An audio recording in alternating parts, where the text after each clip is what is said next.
옛날 옛적 조선 중엽 한양 외곽에 연초라는 젊은 막노동꾼이 살았답니다. 그는 평범한 모습을 하고 있었지만 태어날 때부터 남다른 능력을 지니고 있었지요. 바로 입으로 말한 것이 현실이 되는 능력이었습니다. 그러나 연초는 이 능력이 두려워 평생 말을 아끼며 살았답니다. 어린 시절 연초는 자신의 능력을 알지 못했지요. 여느 아이들처럼 뛰어놀고 싶은 말 많은 아이였습니다. 하지만 그가 하늘에서 꽃비가 내렸으면이라고 말하자마자 진짜로 벚꽃이 피 하늘에서 쏟아졌고, 저 개가 춤을 췄으면이라고 말하자 마을에 개가 두 발로 서서 춤을 추기 시작했지요. 처음에는 신기한 우연으로 여겼지만 이런 일이 계속되자 마을 사람들은 연초를 이상하게 여기기 시작했답니다. 저 아이의 말에는 귀신이 들렸다. 사람들의 수군거림이 커지자 연초의 부모는 아들을 데리고 깊은 산속으로 들어갔지요. 그곳에서 연초는 말을 삼가는 법을 배웠답니다. 아버지는 매일 연초에게 가르쳤지요. 말은 칼보다 날카롭고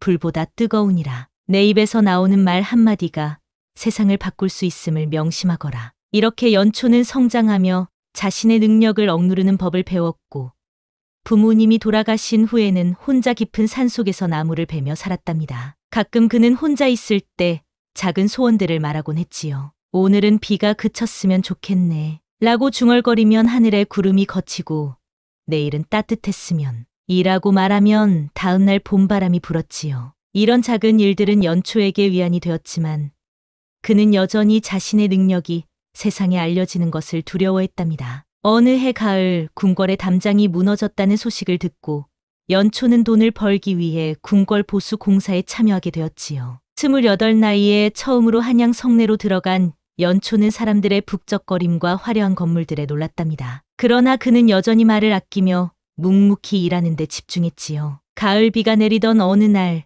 연초는 궁 안의 회랑에서 비를 피하고 있었습니다. 그때 붉은 비단 치마를 입은 여인이 나타났지요. 그녀는 궁녀들에게 둘러싸여 있었고 그들은 비가 그치기를 기다리고 있었답니다. 연초는 여인의 아름다움에 넋을 잃고 바라보았지요. 마치 신선이 인간 세상에 내려온 듯한 기품과 아름다움을 지닌 여인이었습니다. 아이고, 저런 이는 내 곁에 설 운명이겠다. 연초는 무심코 중얼거렸고 그 순간 바람이 불어 여인의 비단 장옷이 날아갔답니다. 궁녀들이 당황하여 장옷을 쫓는 사이 여인은 우연히 연초와 눈이 마주쳤지요. 짧은 순간이었지만 그 눈빛은 연초의 가슴 깊은 곳에 새겨졌답니다. 그 여인은 바로 왕의 총애를 받는 후궁 유라였습니다. 그녀는 평민 집안 출신이었지만 뛰어난 재주와 아름다움으로 왕의 사랑을 받게 된 여인이었지요. 그날 이후로 이상한 일이 벌어졌습니다. 유라는 갑자기 왕의 침소를 거부하고 병이 들었다며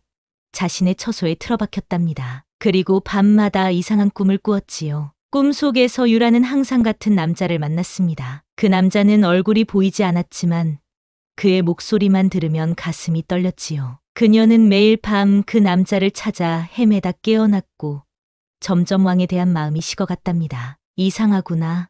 내가 어찌 꿈속의 사람을 그리워하는가? 유라는 혼란스러웠지만 그 남자를 잊을 수 없었습니다. 그러던 어느 날 궁의 담장 공사를 살피던 중 연초의 목소리를 듣게 되었지요. 그 순간 유라는 온몸이 떨리는 것을 느꼈답니다. 그것은 바로 꿈속에서 들었던 그 목소리였지요. 그날 밤 유라는 여종의 옷을 빌려 입고 몰래 궁을 빠져나와 연초를 찾아갔답니다. 연초는 공사장 근처의 초라한 초가에서 거처하고 있었지요. 유라가 문을 두드리자 연초는 놀라 문을 열었습니다. 당신이 연초입니까?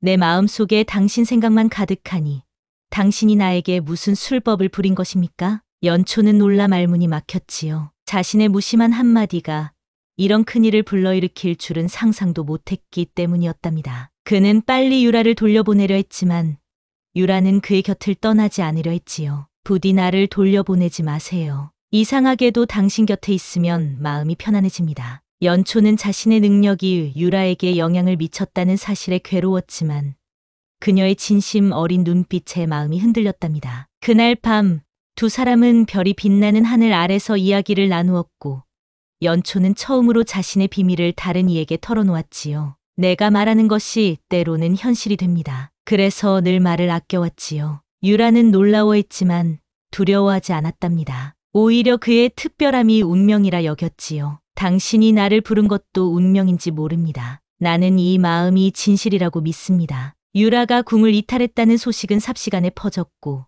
왕실은 소란에 빠졌답니다. 신하들은 유라가 정신이 이상해졌다며 그녀를 격리시켰지요. 왕은 크게 노하여 유라를 만난 남자를 찾아내라고 명령했답니다. 그 자가 어떤 사수를 부렸는지 밝혀내라. 그리고 그 자를 내 앞에 끌어오너라. 관리들은 유라를 미행하기 시작했고 그녀가 연초를 만난다는 사실을 알아냈답니다. 이 소식이 궁궐에 전해지자 연초에 대한 소문이 퍼지기 시작했지요. 그자는 말로써 사람의 마음을 빼앗는 요괴라 합니다. 아니요. 그는 하늘의 계시를 받은 도인이라 합니다. 그가 한 말이 모두 이루어진다고 하오. 이런 소문은 공사장의 일꾼들 사이에서도 퍼졌습니다. 어느 날 폭우가 내리자 일을 할 수 없게 된 연초는 비가 좀 그쳤으면 일하고 말했고 그 순간 하늘이 맑게 개었답니다. 이 광경을 본 일꾼들은 놀라 연초에게 무릎을 꿇었고 그의 신통력에 대한 소문은 더욱 퍼져갔지요. 같은 날 연초를 모함하던 대신 한 명이 갑자기 병으로 쓰러졌답니다. 사실 이것은 연초의 능력과는 무관한 일이었지만 사람들은 이것도 연초의 능력 때문이라 여겼지요. 연초는 점점 두려움에 휩싸였습니다. 그의 능력이 더 많은 이들에게 알려질수록 그는 더 큰 위험에 처할 것이기 때문이었지요. 이대로 가다간 내 능력으로 인해 더 큰 재앙이 생길 것이다. 연초는 밤마다 유라를 만났지만 그들의 만남은 점점 위험해졌습니다. 궁의 감시자들이 그들을 쫓기 시작했고 연초는 유라에게 더 이상 만나지 말자고 제안했지요. 당신과 만나는 것은 위험합니다. 내 능력이 당신에게 영향을 주었을지도 모릅니다. 어쩌면 당신의 마음은 진짜가 아닐 수도 있습니다. 그러나 유라는 고개를 저었답니다. 처음엔 당신의 말 때문이었을지 모르지만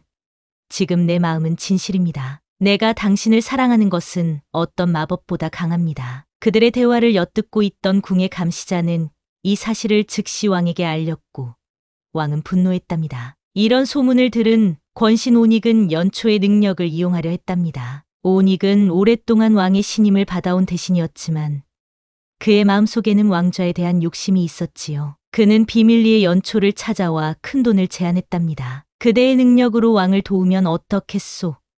왕의 적들을 제거하고 나라를 부강하게 만들 수 있을 것이오. 오닉의 말은 달콤했지만 그의 진짜 속셈은 연초를 이용해 왕을 해치는 것이었지요. 하지만 연초는 고개를 저었답니다. 그의 능력은 축복이 아닌 저주였기에 더 큰 화를 불러올까 두려웠던 것이지요. 제 능력은 세상을 바꾸기 위한 것이 아닙니다. 저는 그저 평범하게 살고 싶을 뿐입니다. 오닉은 연초의 거절에 분노했지만 표면적으로는 미소를 지었답니다. 언젠가 그대의 생각이 바뀔 것이오. 그때까지 기다리겠소. 한편 왕은 연초를 죽이기 위해 무사 현경을 보냈답니다. 현경은 조선 최고의 검술을 가진 자로 왕의 명을 받들어 많은 적을 처단해왔지요. 그는 밤중에 연초의 거처로 숨어들었답니다. 그러나 현경이 연초에게 다가갔을 때 연초는 잠에서 깨어 무심코 말했지요. 누구십니까? 내 앞에 서는 자, 돌이 되면 좋겠네. 그 순간 현경은 돌처럼 굳어버렸고 이를 본 연초는 자신의 말이 또 다시 재앙을 일으켰다는 사실에 괴로워했답니다. 그는 현경에게 다가가 애원했지요. 제발 다시 사람이 되어 주시오. 하지만 현경은 여전히 돌 상태로 남아 있었고 연초의 말은 더 이상 효력이 없었답니다. 이 일을 계기로 연초는 자신의 능력이 한 번 일어난 일은 되돌릴 수 없다는 사실을 깨달았지요. 이 사건은 마을 사람들에게 큰 충격을 주었습니다. 그들은 더욱 두려워하며 연초를 신으로 모시기 시작했답니다. 마을 사람들은 매일 연초의 집 앞에 음식을 바치고 소원을 빌었지요. 제 아이가 병에서 나았으면 합니다. 내년에 풍년이 들게 해주십시오. 우리 가족에게 복을 내려주십시오. 연초는 자신을 따르는 사람들이 늘어나자 더욱 말하기를 두려워했습니다. 그러던 어느 날 포졸 진목이 마을 사람들을 괴롭히는 것을 보고 연초는 화가 나 말했답니다. 이제 나갔으면 좋겠군. 그 순간 진목은 그 자리에서 쓰러져 숨을 거두었지요. 연초는 자신의 말 한마디로 사람의 목숨을 앗아간 것에 큰 충격을 받았답니다. 그날 이후로 그는 말이 곧 죄가 된다는 공포에 사로잡혔지요. 연초는 자신의 능력이 축복이 아닌 저주라는 것을 더욱 깊이 깨달았습니다. 그는 밤마다 악몽에 시달렸고 자신의 말로 인해 다치거나 죽은 사람들의 얼굴이 꿈에 나타났답니다. 연초는 점점 더 말을 하지 않게 되었고 필요한 경우에만 짧게 대답하는 습관이 들었지요. 이런 소문을 들은 무당 다면은 연초를 찾아왔답니다. 다면은 오랜 세월 신의 목소리를 듣는 무당으로 많은 사람들의 운명을 점쳐주었지요. 그녀는 연초의 집 앞에 나타나 말했답니다. 너의 능력은 하늘이 준 것이 아니라 어둠의 귀신이 준 것이니라. 내가 말을 할수록 이 세상은 더 혼란스러워질 것이다. 연초는 다면의 말에 놀랐지만 그의 내면 깊은 곳에서는 이미 그것을 알고 있었지요. 다면은 계속해서 말했답니다. 나는 내 입을 봉인하러 왔다. 그것만이 이 세상을 구할 수 있는 길이니라. 다면은 신비한 부적을 꺼내 연초의 입에 붙이려 했지만 연초가 물러가시오 라고 말하자 그녀는 강한 힘에 밀려나갔답니다. 다면은 연초의 능력이 자신의 힘보다 강하다는 것을 깨닫고 두려워했지요. 내 능력은 내가 본 어떤 귀신의 힘보다도 강하구나. 그러나 명심하거라. 모든 힘에는 대가가 따르느니라. 내가 말을 할수록 너는 인간의 모습을 잃어갈 것이다. 다면의 경고는 연초의 마음에 깊은 의문을 남겼습니다. 그는 이미 자신의 말이 가진 위험성을 알고 있었지만 점점 자신이 인간의 모습을 잃어간다는 것은 무슨 의미였을까요? 연초는 자신의 능력의 근원과 그 대가에 대해 더 알고 싶었지만 다면은 더 이상의 설명 없이 사라졌답니다. 그날 밤 연초는 거울 앞에 서서 자신의 모습을 살펴보았습니다. 그의 눈동자가 점점 깊어지고 피부는 창백해지는 듯했지요. 그는 정말로 인간의 모습을 잃어가고 있는 것일까요?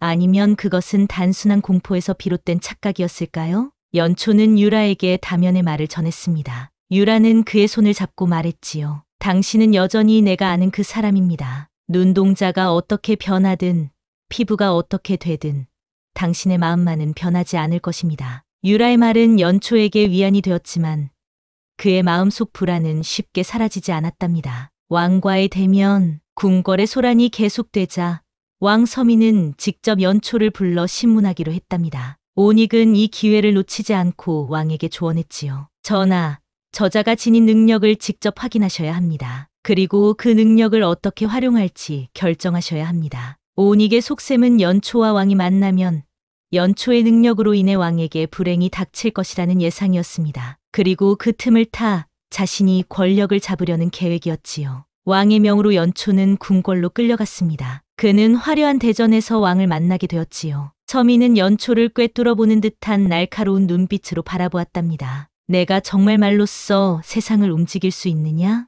연초는 말하지 않으려 했지만 왕의 위험에 눌려 결국 대답했지요. 그저 제 말이 때로는 현실이 될 뿐입니다. 전하, 왕은 연초의 능력이 진짜인지 확인하고 싶었습니다. 그는 연초에게 명령했지요. 그렇다면 지금 내 앞에서 내 능력을 보여라. 비가 내리게 하라. 연초는 망설였지만 왕이 명령을 거역할 수 없었습니다. 그는 작은 목소리로 말했지요. 하늘에서 비가 내렸으면 합니다. 그 순간 맑던 하늘이 갑자기 어두워지고 비가 쏟아지기 시작했답니다. 궁궐 안의 모든 사람들이 놀라 수군거렸고 왕은 경악했지요. 정말로 내 말이 현실이 되는구나.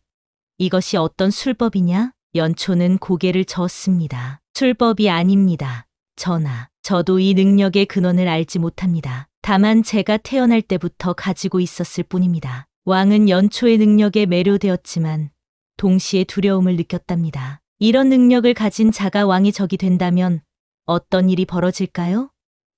왕은 연초에게 제안했지요. 내 능력은 나라를 위해 사용되어야 한다. 내 곁에서 나를 돕겠느냐? 연초는 망설였습니다. 그의 능력이 왕의 손에 들어간다면 어떤 일이 벌어질지 알 수 없었기 때문이었지요. 하지만 그는 왕의 제안을 거절할 용기도 없었답니다. 전하, 제 능력은 축복보다는 저주에 가깝습니다. 제가 말한 모든 것이 현실이 되지만 그것을 제어할 수는 없습니다. 때로는 제가 의도치 않은 결과를 가져오기도 합니다. 왕은 연초의 말을 듣고 잠시 생각에 잠겼습니다. 그러다 문득 불안한 기색을 보이며 물었지요. 그렇다면 내가 나에 대해 무언가를 말한다면 그것도 현실이 될 것인가? 연초는 정직하게 대답했습니다. 그럴 가능성이 높습니다. 전하, 왕의 얼굴이 창백해졌습니다. 그는 자신의 생명이 한 평민의 말 한마디에 달려있다는 사실에 두려움을 느꼈지요. 왕은 갑자기 자리에서 일어나 소리쳤습니다. 그자를 당장 처형하라. 그의 입을 막아 더 이상 말을 할 수 없게 하라. 경비들이 연초에게 달려들었지만 연초는 무심코 말했답니다. 지금 이 자리에서 왕이 사라졌으면 좋겠군. 그 순간 왕은 갑자기 가슴을 움켜쥐더니 그 자리에서 쓰러졌답니다. 대전은 혼란에 빠졌고 경비들은 당황하여 왕을 부축했지요. 하지만 왕의 숨은 이미 끊어져 있었답니다. 그날 밤 왕 서민은 세상을 떠났고 조정은 혼란에 빠졌지요. 연초는 그 혼란 속에서 궁궐을 빠져나왔습니다. 그는 자신의 말이 왕의 죽음을 불러일으켰다는 사실에 괴로워했지요. 이제 그는 살인자가 되었고 온 나라가 그를 쫓을 것이 분명했습니다.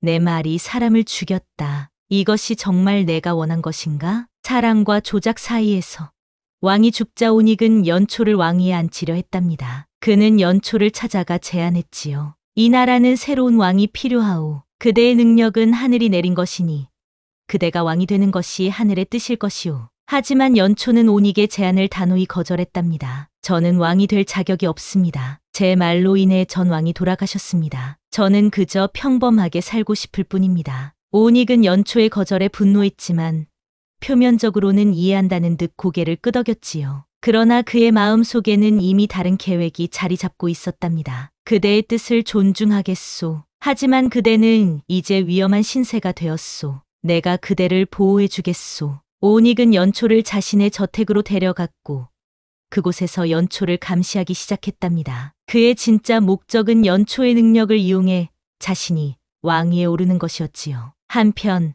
유라는 왕의 죽음 후 궁궐에서 쫓겨나 평민의 신분으로 돌아가게 되었습니다. 그녀는 온익의 저택에 숨어있는 연초를 찾아갔지요. 그들은 몰래 만나 이야기를 나누었답니다. 내가 당신 곁에 선 건 그저 당신의 말 때문이었다면 나는 누구였던가요?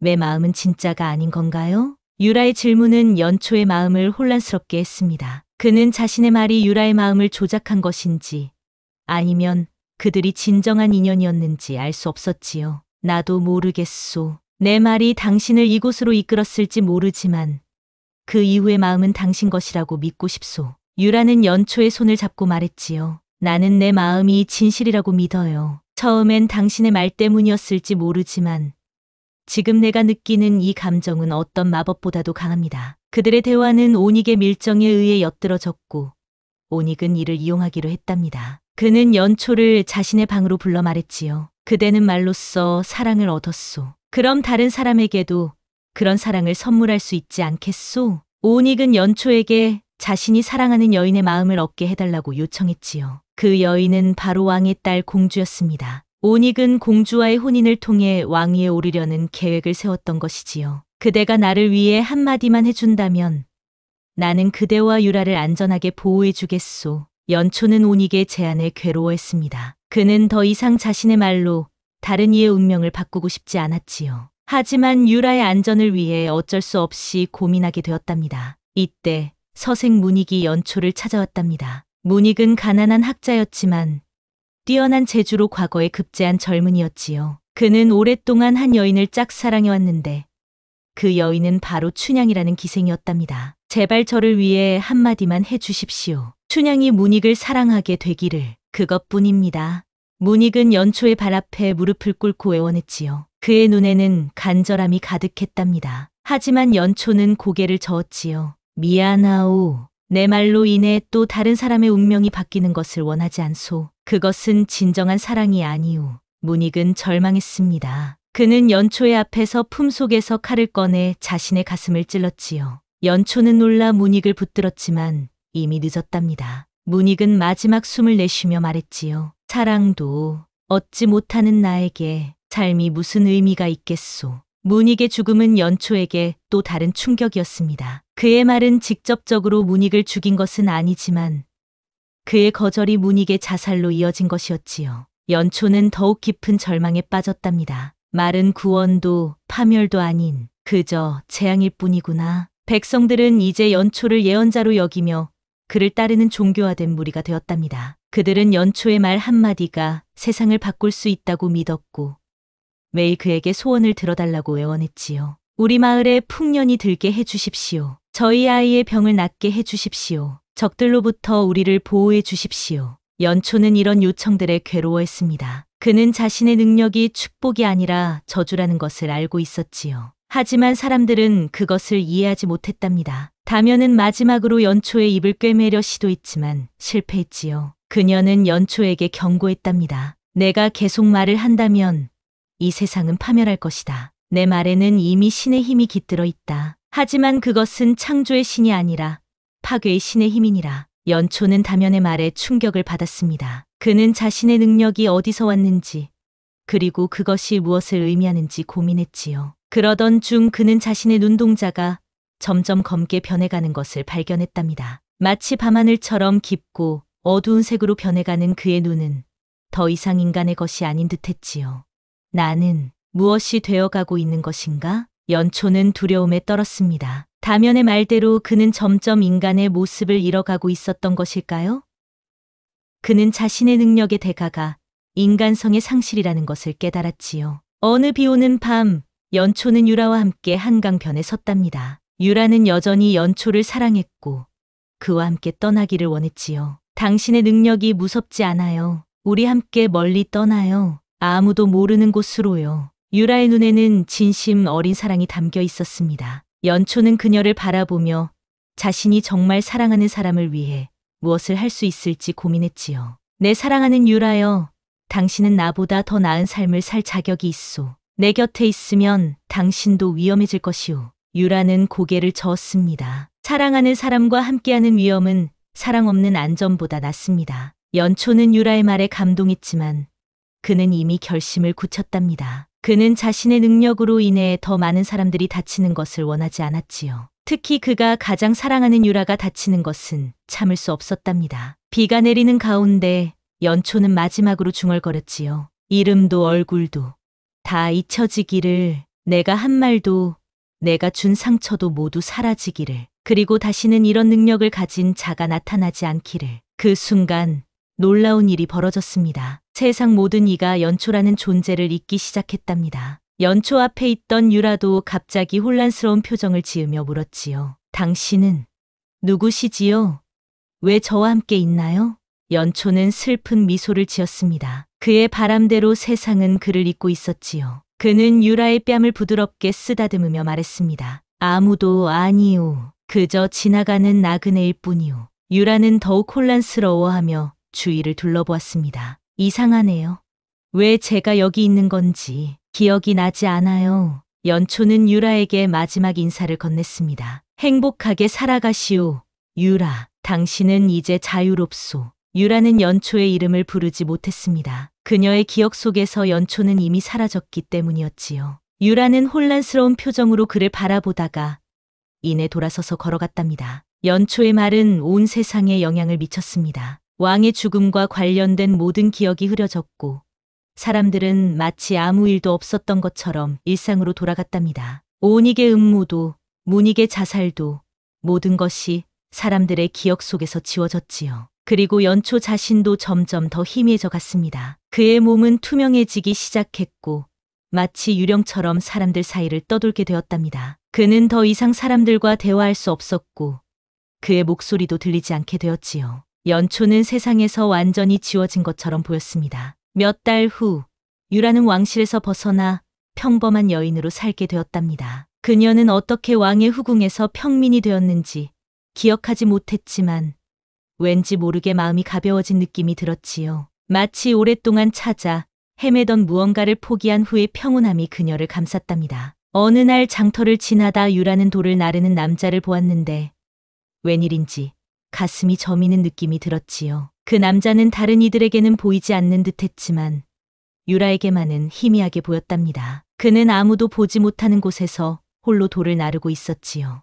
혹시 우리 전에 만난 적이 있나요? 유라는 남자에게 다가가 물었습니다. 남자는 그저 미소만 지을 뿐 아무 말도 하지 않았답니다. 그는 바로 연초였지요. 세상에서 잊혀진 그는 여전히 존재했지만 더 이상 말을 하지 않았습니다. 그의 입은 영원히 닫혔고 아무도 그를 부르지 못했지요. 이상하게도 당신을 보면 마음이 아파요. 마치 오래전에 소중한 것을 잃은 것 같은 기분이 들어요. 유라는 계속해서 말했지만 연초는 그저 그녀를 바라볼 뿐이었습니다. 그의 눈에는 깊은 사랑과 슬픔이 담겨 있었지요. 유라는 이상한 끌림을 느꼈지만 더 이상 그에게 다가갈 수는 없었답니다. 그녀는 한숨을 쉬며 자리를 떠났지요. 그 후로도 유라는 가끔씩 그 이상한 남자를 보았답니다. 그는 항상 사람들이 보지 못하는 곳에서 묵묵히 일하고 있었고 유라만이 그를 볼 수 있었지요. 그녀는 그를 투명인간이라 부르며 가끔 그에게 말을 걸었지만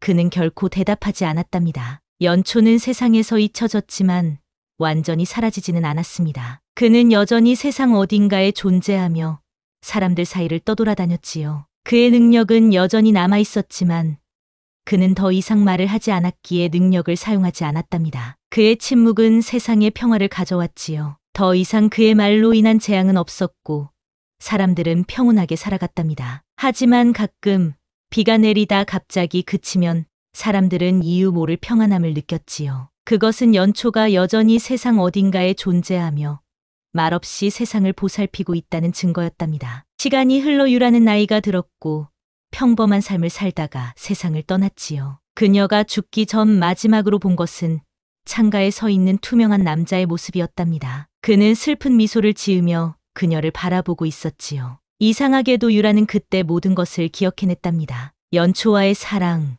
그들의 이별, 그리고 잊혀진 약속까지. 연초, 당신이었군요. 네네, 당신이었어요. 유라의 마지막 말에 연초는 고개를 끄덕였습니다. 비로소 누군가가 그의 이름을 불렀지요. 유라는 미소를 지으며 눈을 감았고 연초는 그녀의 영혼을 맞이했답니다. 둘은 이제 같은 세계에 속하게 되었고 마침내 함께할 수 있게 되었지요. 이렇게 말로써 세상을 움직였던 자는 침묵 속에서 진정한 평화를 찾았다고 합니다. 그리고 사람들은 무심한 말 한마디가 얼마나 큰 영향을 미칠 수 있는지 알지 못한 채 오늘도 말을 주고받으며 살아간답니다. 하지만 가끔 우리의 말이 누군가에게 큰 상처를 주거나 기쁨을 줄 수 있다는 것을 기억한다면 우리는 조금 더 현명하게 말할 수 있지 않을까요?